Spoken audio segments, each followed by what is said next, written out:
എല്ലാവർക്കും നമസ്തേ.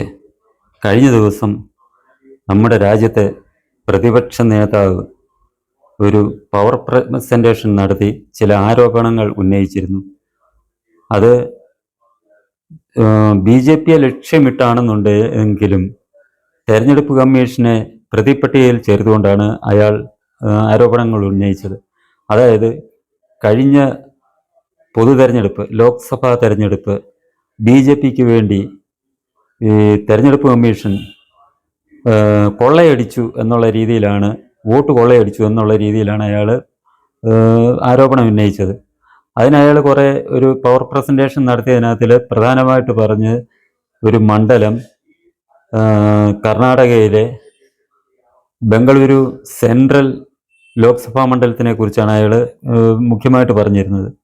ആ അതിനകത്തിൽ അയാൾ പറഞ്ഞിരുന്നു, അവിടെ ബാംഗ്ലൂർ സെൻട്രൽ ലോക്സഭാ മണ്ഡലത്തിൽ 8 മണ്ഡലങ്ങളാണ് ഉൾപ്പെടുന്നത്.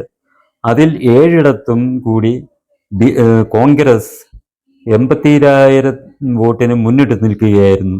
എന്നാൽ 8ാമതൊരു മണ്ഡലമായ മഹാദേവപുരയിലെ വോട്ട് എണ്ണിയപ്പോൾ അവിടെ നിന്ന് BJP-ക്ക് 1,14,000 വോട്ട് കിട്ടിയതോടുകൂടി അവിടെ കോൺഗ്രസ് തോറ്റു എന്നാണ് അയാൾ ഉന്നയിക്കുന്ന ആരോപണം.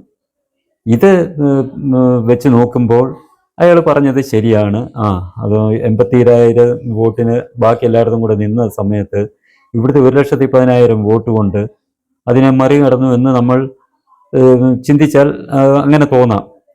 പക്ഷേ എന്നിട്ട് അയാൾ പറയുന്നത് ഒരു അഡ്രസ്സിൽ 80 വോട്ട് ചേർത്തു, അങ്ങനെ ഒരാളിന് പലയിടത്ത് വോട്ടുകൾ ചെയ്യിച്ചു, വോട്ടർ പട്ടികയിൽ ചേർത്തു എന്നൊക്കെയുള്ള ആരോപണങ്ങൾ അയാൾ ഉന്നയിക്കുന്നുണ്ട്. ഈ ആരോപണങ്ങൾ ഉന്നയിക്കുമ്പോൾ ഇങ്ങേര് പറയുന്നത് പലയിടത്തു നിന്നും ഡേറ്റാസ് മാസങ്ങളെടുത്ത് കളക്ട് ചെയ്താണ് ഈ ആരോപണങ്ങൾ ഉന്നയിക്കുന്നതെന്നാണ് അയാൾ പറയുന്നത്. നമ്മൾ സ്വാഭാവികമായിട്ടൊന്ന് ചിന്തിച്ചു നോക്കുക. അവിടെ തെരഞ്ഞെടുപ്പ് നടന്നത് 2023-ലാണ്. ലോക്സഭാ തെരഞ്ഞെടുപ്പ് നടന്നത് 2024-ൽ. അപ്പോൾ അവിടെ 2023-ൽ തെരഞ്ഞെടുപ്പ് നടത്തിയപ്പോൾ അവിടെ ഭരിച്ചിരുന്നത് BJP ആയിരുന്നു. എന്നാൽ 23-ൽ BJP-യിൽ നിന്നും അധികാരം കോൺഗ്രസ് പിടിച്ചടക്കുകയും അതിന് ശേഷം കോൺഗ്രസ് സർക്കാർ വന്ന് ഏകദേശം 1 വർഷം ആയപ്പോഴാണ് ലോക്സഭാ തെരഞ്ഞെടുപ്പ് നടക്കുന്നത്. സ്വാഭാവികമായും ഒരു സംസ്ഥാനം ഒരു പാർട്ടി ഭരിച്ചാൽ അവിടെ വോട്ടർ പട്ടികയിൽ പുതിയതായി വോട്ടർമാരെ ചേർക്കുമ്പോൾ ആ ഭരിക്കുന്ന പാർട്ടിയുടെ പ്രവർത്തകർ, താഴേക്കിടയിലുള്ള പ്രവർത്തകരും നേതാക്കളും അവിടെ പുതിയതായിട്ട് ചേർക്കുന്ന വോട്ടർമാരെ കുറിച്ച് അന്വേഷിക്കാറുണ്ട്. വ്യാജ വോട്ടാണെന്നുണ്ടെങ്കിൽ അവരുടെ സംസ്ഥാനത്തെ ഭരണ സ്വാധീനം ഉപയോഗിച്ച് അവരത് ഒഴിവാക്കാനും ശ്രമിക്കാറുണ്ട്. അതേപോലെ തന്നെ അവരുടെ ഭരണ സ്വാധീനം ഉപയോഗിച്ച് അവർ വ്യാജ വോട്ടർമാരെ ചേർക്കുന്നതും കാണാറുണ്ട്. നമ്മുടെ കേരളത്തിലൊക്കെ നമ്മൾ നോക്കുമ്പോൾ നമുക്ക് മനസ്സിലാവും. അങ്ങനെയെങ്കിൽ ഈ മഹാദേവപുര മണ്ഡലത്തിൽ ഇത്രയും കൂടുതൽ വോട്ടർമാരെ ചേർത്തതിൻ്റെ മുഖ്യ കുറ്റക്കാരാരാണ്? കോൺഗ്രസ്സുകാർ തന്നെയാണ്. ഈ കോൺഗ്രസ് ഭരിക്കുന്ന സംസ്ഥാനത്ത് വ്യാജ വോട്ടർമാരെ ചേർത്തിട്ടുണ്ടെങ്കിൽ അതിൻ്റെ ഉത്തരവാദികൾ കോൺഗ്രസ്സുകാർ തന്നെയാണ്. കോൺഗ്രസ് മുൻകൈ എടുത്തായിരിക്കും ഇതേപോലെ വ്യാജ വോട്ടർമാരെ എവിടെയൊക്കെ ചേർത്തിരിക്കുന്നത്. ഇത് പിന്നെ അവർ പറയുന്ന ഒരു കാര്യം, മഹാരാഷ്ട്രയിൽ ഇതുപോലെ വ്യാജ വോട്ടർമാരെ ചേർത്ത് വോട്ട് തെരഞ്ഞെടുപ്പ് അട്ടിമറിച്ചു എന്നാണ്. അവിടെ തെരഞ്ഞെടുപ്പ് നടക്കുമ്പോൾ ഭരിച്ചിരുന്നത് കോൺഗ്രസ്, ഉദ്ധവ് താക്കറെയുടെ ശിവസേനയും NCPയും കൂടെ ചേർന്നാണ്. അപ്പോൾ അവിടെ ഇങ്ങനെ വ്യാജ വോട്ടർമാരെ ചേർത്തിട്ടുണ്ടെങ്കിൽ ഉത്തരവാദികൾ ആരാണ്? കോൺഗ്രസ് തന്നെയാണ്. കോൺഗ്രസിൻ്റെ ആൾക്കാരെയാണ് ഇവർ ചേർത്തിരിക്കുന്നത്. അപ്പോൾ ഇവർ വ്യാജമായി ചേർത്ത വോട്ടർമാർ പോലും തെരഞ്ഞെടുപ്പ് വന്ന സമയത്ത് അവർക്ക് വോട്ട് ചെയ്തില്ല എന്നുള്ളതാണ് യാഥാർത്ഥ്യം. ഇവർ വിശ്വസിച്ച് വ്യാജ വോട്ടർമാരായിട്ട് ചേർത്തവർ പോലും രാഹുൽ ഗാന്ധിയുടെ അല്ലെങ്കിൽ കോൺഗ്രസിൻ്റെ ആ ഒരു പ്രവർത്തന ശൈലിയിലും അല്ലെങ്കിൽ അവരുടെ നിലപാടുകളിലും രാജ്യവിരുദ്ധ നിലപാടുകളിലും പ്രതിഷേധിച്ച് കോൺഗ്രസിനെതിരായി വോട്ട് ചെയ്തു എന്ന് തന്നെയാണ് നമ്മൾ ചിന്തിക്കേണ്ടത്. അതിന് ഈ BJP ജയിക്കാൻ വേണ്ടി വ്യാജ വോട്ടർമാരെ ചേർത്ത് വോട്ട് ചെയ്യിച്ചു എന്ന് പറയുന്നതിൽ എന്താണ് അർത്ഥം? ഏതൊരു പ്രദേശത്ത് വോട്ടർമാരെ ചേർത്താലും അത് എല്ലാ പാർട്ടികളും പ്രത്യേകം നിരീക്ഷിക്കുന്ന രീതിയാണ് നമ്മുടെ ഈ രാജ്യത്ത് നിലനിൽക്കുന്നത്. അപ്പോൾ ബി ജെ പിക്കാരായിട്ടുള്ളവരെ വ്യാജ വോട്ടർമാരായി ചേർത്തു എന്ന് പറയുന്നതിൽ എന്താണ് സാങ്കത്യം? പിന്നെ രാജ്യത്തിൻ്റെ ഈ പുരോഗതി കണ്ടു വിരൽ പൂണ്ട് വിരണ്ടു നിൽക്കുന്ന രാഹുലിന് മനസ്സിലായി അടുത്ത കാലത്തെങ്ങും അയാളുടെ പ്രധാനമന്ത്രി പദവി മോഹം നടക്കുകയില്ല എന്നുള്ളത്. അങ്ങനെയുള്ളപ്പോൾ രാജ്യത്ത് ആവശ്യമില്ലാത്ത ഒരു ചർച്ച കൊണ്ടുവരികയും രാജ്യത്തിൻ്റെ മറ്റ് വികസന പ്രവർത്തനങ്ങളുമായിട്ട് മുന്നോട്ട് പോകേണ്ട സർക്കാരിനെ പ്രതിരോധത്തിലാക്കിക്കൊണ്ട് ഈ നമ്മുടെ രാജ്യത്തിൻ്റെ വികസന പ്രവർത്തനങ്ങളെ ഒന്ന് തകർക്കുക എന്നുള്ള ഒരു ഉദ്ദേശത്തോടു കൂടിയാണ് ഈ രാഹുൽ ഗാന്ധി ഇപ്പോൾ ഈ ഇങ്ങനെ ആരോപണവുമായിട്ട് മുന്നിട്ടിറങ്ങിയിരിക്കുന്നത്. നമുക്കറിയാം അയാൾ ഈ അമേരിക്കൻ ഡീപ് സ്റ്റേറ്റിൻ്റെ ചട്ടുകമാണ്. ജോർജ് സൊറോസിൻ്റെ ചട്ടുകമായി പ്രവർത്തിക്കുന്ന ഒരാളാണ് ഈ രാഹുൽ ഗാന്ധിയും കോൺഗ്രസും എന്നുള്ള കാര്യം നമുക്കെല്ലാം അറിയാം. അപ്പോൾ അവരുടെ ഉദ്ദേശം തന്നെ ഇന്ത്യയെ വികസന കുതിപ്പിൽ നിന്ന് പിന്നോട്ട് വലിക്കുക എന്നുള്ള ആ ഒരു ലക്ഷ്യം അവർക്കുണ്ട്. ഇന്ത്യയെ തകർക്കുന്നതിന് വേണ്ടിയാണ് അവർ പ്രവർത്തിച്ചുകൊണ്ടിരിക്കുന്നത്. അങ്ങനെയുള്ളപ്പോൾ തീർച്ചയായും ഇപ്പോൾ തന്നെ അമേരിക്ക ഇന്ത്യക്കെതിരെ 50% തീരുവ പ്രഖ്യാപിച്ച് നടപ്പാക്കി രാജ്യത്തെ സമ്മർദ്ദത്തിലാക്കാൻ ശ്രമിച്ചുകൊണ്ടിരിക്കുന്ന സാഹചര്യമാണിത്. അങ്ങനെയുള്ളപ്പോൾ തന്നെ ഇയാൾ ഇത് ഈ സമയം തിരഞ്ഞെടുത്തത് തന്നെ അത് വളരെയേറെ ദുരൂഹമാണ്. കാരണം രാജ്യത്ത് മറ്റുള്ളവരുടെ ശ്രദ്ധ മൊത്തവും ഇതിൽ നിന്ന് മാറ്റി, അതായത് അമേരിക്ക ഇന്ത്യക്കെതിരെ എടുത്തിരിക്കുന്ന നിലപാടുകളിൽ നിന്ന് മാറ്റി ഇത്തരം അനാവശ്യ ചർച്ചകളിലേക്ക് വഴി തിരിച്ചു വിടുക, ഈ ഭാരതത്തിൻ്റെ വികസനവുമായിട്ട് ബന്ധപ്പെട്ട് പ്രവർത്തിക്കേണ്ടവരെയും സമ്മർദ്ദത്തിലാക്കി ഈ ഇത്തരം ബാലിശമായിട്ടുള്ള കാര്യത്തിലേക്ക് അവരുടെ ഈ ശ്രദ്ധ തിരിച്ചു വിടുന്നതിലൂടെ അവരെ കുറച്ച് പിന്നോക്കം നിൽക്കാൻ വേണ്ടി പരിശ്രമിക്കുക. ഇതൊക്കെയാണ് ഈ രാഹുൽ ഗാന്ധി ഇപ്പോൾ ഉയർത്തിക്കൊണ്ടുവന്നിരിക്കുന്ന ഈ വോട്ട് കൊള്ള എന്ന് പറഞ്ഞ് ഓമന പേരിട്ട് വിളിച്ചിരിക്കുന്ന ഈ ഒരു നിലപാടിനെ നമ്മൾ മനസ്സിലാക്കേണ്ടത്. ഇവരുടെ ലക്ഷ്യം, ഈ കോൺഗ്രസിൻ്റെ ലക്ഷ്യം ഇന്ത്യയുടെ വികസനമല്ല. അതിന് മറ്റുള്ള പ്രതിപക്ഷ കക്ഷികളും CPM ഉൾപ്പെടെയുള്ളവർ കൂട്ടുനിൽക്കുന്നു. അവർക്ക് ഇത്തരം ഒരു കാര്യമാണ് ആവശ്യം, അവരുടെ ആഗ്രഹവും. കാരണം ഇന്ത്യ ശക്തമായി മുന്നോട്ട് പോകുന്നത് ഒരിക്കലും നമ്മുടെ CPMന് സഹിക്കുന്ന കാര്യമല്ല. കാരണം അവരെപ്പോഴും പറയുന്നത് ചൈനയായിരിക്കണം ലോകത്തിലെ ഏറ്റവും വലിയ ശക്തി എന്നാണ് അവരെപ്പോഴും പറയുന്നത്. ഈ ഒരു മാസം മുമ്പ് തന്നെ ഈ CPMന്റെ സംസ്ഥാന സെക്രട്ടറി MV ഗോവിന്ദൻ അവരുടെ ഒരു പാർട്ടിയുടെ പോഷക സംഘടനയുടെ ഒരു യോഗത്തിൽ തന്നെ അയാൾ പറയുകയുണ്ടായി, ചൈന അമേരിക്കയേക്കാൾ ശക്തമാകുന്നതിൽ അഭിമാനമുണ്ടെന്ന്. എന്നാൽ അയാളുടെ വായിൽ നിന്ന് വരേണ്ട വാക്കുകൾ ഇതായിരുന്നു. അയാൾ രാജ്യത്തെ സ്നേഹിക്കുന്നവരാണ് ഈ CPM എന്നുണ്ടായിരുന്നെങ്കിൽ ഇന്ത്യ അമേരിക്കയെക്കാളും ചൈനയെക്കാളും ശക്തമായി മുന്നോട്ട് വരുന്നതിൽ അഭിമാനമുണ്ടെന്ന് പറയേണ്ടതിന് പകരം അയാൾ പറഞ്ഞത് ചൈന അമേരിക്കയേക്കാൾ ശക്തമാകുന്നതിൽ അവർക്ക് അഭിമാനമുണ്ടെന്നാണ്. അങ്ങനെയുള്ള ഇത്തരം പ്രതിപക്ഷ പാർട്ടികളെ എല്ലാം കൂടെ കോർത്തിണക്കിക്കൊണ്ടാണ് രാഹുൽ ഗാന്ധി ഇപ്പോൾ ഇതേപോലുള്ള നിലപാടുമൊക്കെ ആയിട്ട് മുന്നോട്ട് വന്നിരിക്കുന്നത്. ഇതിൽ നിന്ന് തന്നെ നമ്മൾ ജനങ്ങൾ എന്താണ് ചിന്തിക്കേണ്ടത്? ഒരിക്കലും കോൺഗ്രസ് ഇന്ത്യയെ സ്നേഹിക്കാൻ തയ്യാറല്ല, ഇന്ത്യയുടെ വികസനത്തിന് ഒപ്പം നിൽക്കാൻ തയ്യാറല്ല. എന്തെങ്കിലുമൊക്കെ കുത്തിത്തിരിപ്പുകൾ ഉണ്ടാക്കി ഇതിനെ എങ്ങനെയൊക്കെ തകിടം മറിക്കാമോ അതിന് ശ്രമിച്ചുകൊണ്ടിരിക്കുക എന്നുള്ള ഒരു നിലപാടിലാണ് കോൺഗ്രസ് ഇപ്പോൾ മുന്നോട്ട് പോയിക്കൊണ്ടിരിക്കുന്നത്. ഇത് നമ്മുടെ രാജ്യത്തിന് ഒരിക്കലും ഭൂഷണമല്ല. ഇത് ജനങ്ങൾ തന്നെ മനസ്സിലാക്കണം. നമ്മുടെ രാജ്യം എത്രമാത്രം മുന്നേറാമോ അത്രമാത്രം ഇവിടുത്തെ ഓരോ പൗരനും അതിൻ്റെ ഗുണം ഉണ്ടാകും എന്നുള്ളത് നമ്മളെല്ലാം മനസ്സിലാക്കേണ്ട കാര്യം തന്നെയാണ്. നമ്മുടെ ഈ കാർഷിക മേഖലയായാലും ശാസ്ത്ര മേഖലയായാലും വ്യോമ മേഖലയായാലും സൈനിക മേഖലയായാലും എല്ലാം ഒരേപോലെ ശക്തിപ്പെടേണ്ട ആവശ്യകതയാണ് നമ്മളുടെ മുന്നിൽ ഉയർന്നു നിൽക്കുന്നത്. അതിനുള്ള ഉദാഹരണമാണ് കഴിഞ്ഞ പഹൽഗാമിലുണ്ടായ ആ ഒരു തീവ്രവാദി ആക്രമണവും അതിനെ തുടർന്ന് നമ്മൾ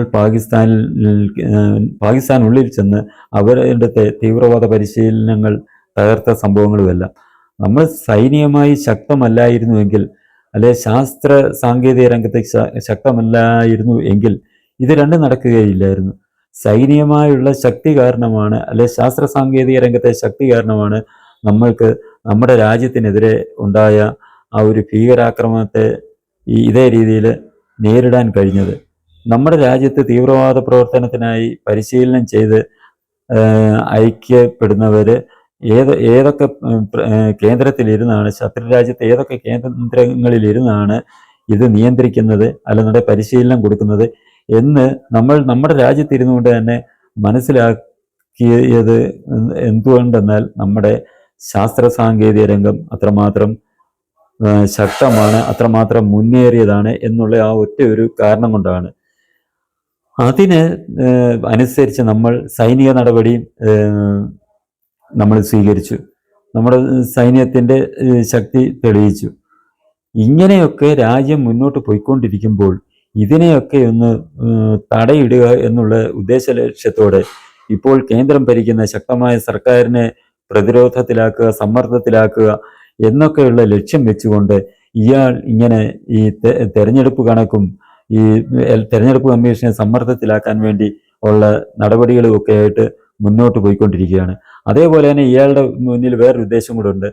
ഇന്ന് നമ്മുടെ രാജ്യത്തെ സുപ്രീം കോടതി എന്ന് പറയുന്നത് പല രംഗങ്ങളിലും ഭരണരംഗത്ത് ഈ പിൻവാതിലിലൂടെ കടന്നു കയറാൻ ശ്രമിച്ചുകൊണ്ടിരിക്കുന്ന സാഹചര്യത്തിൽ, അതായത് നമുക്ക് തന്നെ അറിയാം, ഈ സംസ്ഥാനങ്ങൾ നിയമസഭകളിൽ എന്തെങ്കിലും നിയമം പാസ്സാക്കി അത് ഈ ഭരണഘടനാ വിരുദ്ധമാണെങ്കിൽ പോലും അത് പാസ്സാക്കിയാൽ അത് ഗവർണർ അംഗീകരിച്ചില്ലെങ്കിൽ അത് നിയമം ആവുകയില്ല എന്നുള്ള കാര്യം നമുക്കറിയാം.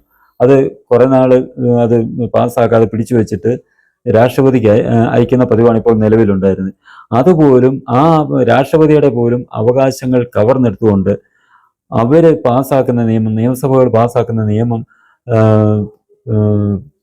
അംഗീകരിക്കാൻ, ഒപ്പിടാൻ സമയപരിധി നിശ്ചയിച്ചിരിക്കുകയാണ്. ഏതെങ്കിലും ഒരു സംസ്ഥാനം ഇന്ത്യ വിരുദ്ധമായ നിലപാട് എടുത്താൽ പോലും, ഇപ്പോൾ ഉദാഹരണത്തിന് ഏറ്റവും കൂടുതൽ അത്തരം നടപടികളിലേക്ക് മുന്നേറുന്നത് തമിഴ്നാടാണ്. അവരൊരു പ്രത്യേക രാഷ്ട്രമാണെന്ന് പറഞ്ഞു പോലും ഇവിടെ വിഘടനവാദ പ്രവർത്തനങ്ങൾ നടത്തിയ ഒരു പാർട്ടിയാണ് DMK. നേരത്തെ ഇന്ത്യ വിരുദ്ധ പ്രവർത്തനം നടത്തി അവർ വേറെ രാജ്യമാണ്, വേറെ സംസ്കാരമാണെന്ന് പറഞ്ഞ് ഇന്ത്യയിൽ നിന്ന് വിഘടിച്ചു പോകണമെന്ന് പറഞ്ഞ് സമരം നടത്തിയ പാർട്ടിയാണ് DMK. അവരാണിപ്പോൾ സംസ്ഥാനം ഭരിക്കുന്നത്. അവർ നിയമസഭ പാസ്സാക്കുകയാണ് എല്ലാവരും കൂടെ ചേർന്ന്.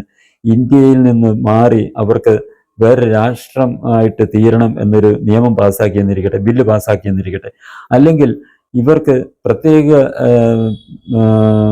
അധികാരങ്ങളുള്ള ഒരു സംസ്ഥാനം ആയിട്ട് മാറി ഇന്ത്യയോട് ചില കാര്യങ്ങളിൽ മാത്രം ചേർന്ന് പ്രവർത്തിക്കാനാണ് തമിഴ്നാട് ആഗ്രഹിക്കുന്നത് എന്ന് പറഞ്ഞൊരു ബില്ല് കൊണ്ടുവന്ന് അത് പാസ്സാക്കി ഗവർണർക്ക് അയച്ചു വന്നിരിക്കട്ടെ. അത് തികച്ചും ഇന്ത്യ വിരുദ്ധമാണ്, ഇന്ത്യയിൽ വിഘടനവാദം ഉണ്ടാക്കുന്നതാണ് എന്ന് ഉള്ളതിനാൽ അവിടുത്തെ ഗവർണർ അത് പിടിച്ചു വെക്കുകയോ രാഷ്ട്രപതിയുടെ പരിഗണനയ്ക്ക് അയക്കുകയോ ചെയ്താൽ അത് ഇപ്പോഴത്തെ സുപ്രീം കോടതിയുടെ വിധി അനുസരിച്ച് അത് അംഗീകരിക്കപ്പെടുകയില്ല. കാരണം അവർ പറഞ്ഞിരിക്കുന്നത് നിയമസഭ പാസ്സാക്കുന്ന ബില്ല് ഇത്ര ദിവസത്തിനുള്ളിൽ അത് ഗവർണർ ഒപ്പിട്ടില്ലെങ്കിൽ അല്ലെങ്കിൽ രാഷ്ട്രപതി ഒപ്പിട്ടില്ലെങ്കിൽ അത് നിയമമാകും എന്നാണ്, പ്രാബല്യത്തിൽ വരും എന്നാണ് സുപ്രീം കോടതി വിധിച്ചിരിക്കുന്നത്. ഫലത്തിൽ അത് വിഘടനവാദത്തിന് തുല്യമായിട്ടുള്ള ഒരു വിഘടനവാദത്തെ പ്രോത്സാഹിപ്പിക്കുന്നതിന് തുല്യമായിട്ടുള്ള വിധിയാണ് സുപ്രീം കോടതിയിൽ നിന്നുണ്ടായത്. ഇങ്ങനെ പല രീതിയിലും കേന്ദ്ര ഭരണത്തിൽ കൈകടത്താൻ സുപ്രീം കോടതി ശ്രമിച്ചുകൊണ്ടിരിക്കുമ്പോൾ ഈ തെരഞ്ഞെടുപ്പിനെ കുറിച്ചും മറ്റും ഇതേ രീതിയിൽ ഇല്ലാത്ത വ്യാജ ആരോപണങ്ങൾ ഉന്നയിച്ച് ഈ പൊതുസമൂഹത്തിൽ ചർച്ചയാക്കുമ്പോൾ സ്വാഭാവികമായിട്ടും ഈ അവസരം മുതലെടുത്ത് സുപ്രീം കോടതി ഇതിനകത്തിൽ ഇടപെടില്ല എന്നുള്ളതിന് ഏത് രീതിയിൽ നമ്മൾ വിശ്വസിക്കും? സുപ്രീം കോടതിയുടെ പല നടപടികളും അവർ സ്വമേധയാ പലതിലും ഇടപെടുന്നുണ്ടെന്നുള്ളത് നമുക്ക് അറിവുള്ള കാര്യമാണ്. അങ്ങനെയുള്ള സാഹചര്യം നമ്മുടെ ഇന്ത്യയിൽ നിലനിൽക്കുമ്പോൾ ഇത്തരം തോന്നിവാസങ്ങളുമായിട്ട് ജനങ്ങളുടെ ഇടയിൽ ഇറങ്ങിക്കഴിഞ്ഞാൽ സ്വാഭാവികമായിട്ടും സുപ്രീം കോടതി തന്നെ അത് സ്വമേധയാ പരിഗണിച്ച് ഇത് തെറ്റായിട്ടുള്ള നടപടിയാണ് നടന്നത്.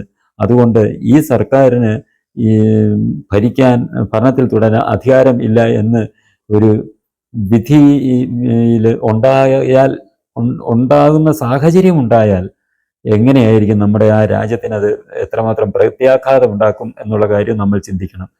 അങ്ങനെ സുപ്രീം കോടതി ഇടപെടും എന്ന് ഞാൻ വിശ്വസിക്കുന്നില്ല. അഥവാ അങ്ങനെ ഇപ്പോഴത്തെ നമ്മുടെ ഇന്ത്യയിലെ നിലനിൽക്കുന്ന സാഹചര്യം അനുസരിച്ച് അങ്ങനെ ഉണ്ടായാൽ നമ്മൾ എന്ത് ചെയ്യും എന്നുള്ളതിനെക്കുറിച്ച് നമ്മൾ ആലോചിക്കണം. കാരണം ഈ ജഡ്ജിമാരെ നിശ്ചയിക്കുന്ന നാഷണൽ ജുഡീഷ്യൽ അപ്പോയിൻമെന്റ് കമ്മീഷനെ ഈ പാർലമെന്റ് പാസ്സാക്കി, ഐക്യകണ്ഠേന പാസ്സാക്കി, ഭൂരിപക്ഷ നിയമസഭകളും പാസ്സാക്കി നിയമമായത് എടുത്തു കളഞ്ഞ് അത് അംഗീകരിക്കത്തില്ല എന്ന് പറഞ്ഞ് എടുത്തു കളഞ്ഞ ഒരു സുപ്രീം കോടതിയാണ് നമ്മുടെ ഇന്ത്യയിലുള്ളത്. അതായത് അവർ തീരുമാനിക്കുന്നവർ തന്നെ ആയിരിക്കണം ഇന്ത്യയിലെ ജഡ്ജിമാർ എന്നുള്ള നിലപാടുകളിൽ തങ്ങളാണ് എല്ലാം നിശ്ചയിക്കേണ്ടത്, പാർലമെന്റിന് അധികാരമില്ല എന്നുള്ള നിലപാട് സ്വീകരിച്ചിരിക്കുന്ന സുപ്രീം കോടതിയുടെ മുന്നിൽ ഇത്തരം ഒരു ഹർജിയുമായിട്ട് ആരെങ്കിലും അങ്ങോട്ട് ചെന്നാലുള്ള അവസ്ഥ എന്തായിരിക്കും എന്നുള്ളതിനെക്കുറിച്ച് നമ്മൾ ചിന്തിക്കണം. വസ്തുത ഇതായിരിക്കെ കോൺഗ്രസിൻ്റെ ഇത്തരം നടപടികളെ അവർ തന്നെ ഓരോ തോന്നിവാസം കാണിച്ചിട്ട് അത് ഭരണകക്ഷിക്കെതിരായിട്ട് തിരിക്കുന്ന ഈ നടപടികളെ ഇവിടുത്തെ പൗരന്മാർ, ഇവിടുത്തെ വോട്ടർമാർ അത് മനസ്സിലാക്കണം.